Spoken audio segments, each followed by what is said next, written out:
കേരളത്തിൽ സൈബർ തട്ടിപ്പുകൾ ഏറുമ്പോൾ ഇവരുടെ വലയിൽപ്പെടുന്നത് സമൂഹത്തിൽ ഉന്നത സ്ഥാനം വഹിക്കുന്നവരാണ്. ഡോക്ടർമാർ, IT പ്രൊഫഷണലുകൾ, അധ്യാപകർ, ബാങ്ക് ഉദ്യോഗസ്ഥർ, പ്രവാസികൾ, വീട്ടമ്മമാർ തുടങ്ങി ഒട്ടനവധി പേരാണ് സൈബർ സംഘങ്ങളുടെ കെണിയിൽപ്പെടുന്നത്. സംസ്ഥാനത്ത് പ്രതിമാസം 15 കോടിയോളം രൂപയുടെ സൈബർ തട്ടിപ്പുകൾ നടക്കുന്നതായാണ് റിപ്പോർട്ടുകൾ വ്യക്തമാക്കുന്നത്.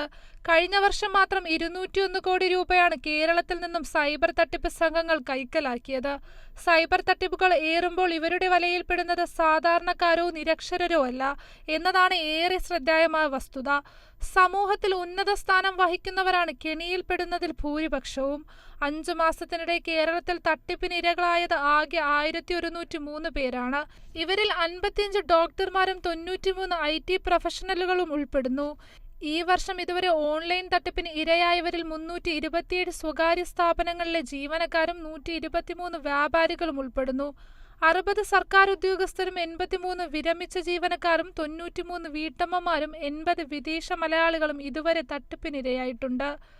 സൈബർ തട്ടിപ്പിനെതിരെ വിവിധ ബോധവൽക്കരണ പരിപാടികൾ നടക്കുന്നുണ്ടെങ്കിലും കാര്യമായ ഫലം കാണാത്ത അവസ്ഥയാണുള്ളത്. തട്ടിപ്പിനിരയാകുന്ന പലരും പരാതിപ്പെടാത്ത അവസ്ഥയും നിലനിൽക്കുന്നുണ്ട്. തട്ടിപ്പ് നടന്നാൽ ആദ്യ മണിക്കൂറിൽ തന്നെ പരാതിപ്പെട്ടാൽ കുറച്ചു പണമെങ്കിലും തിരിച്ചുപിടിക്കാമെന്നതാണ് സൈബർ രംഗത്തെ വിദഗ്ധർ ചൂണ്ടിക്കാട്ടുന്നത്. ജയ്ഹിന്ദ് ന്യൂസ്, തിരുവനന്തപുരം.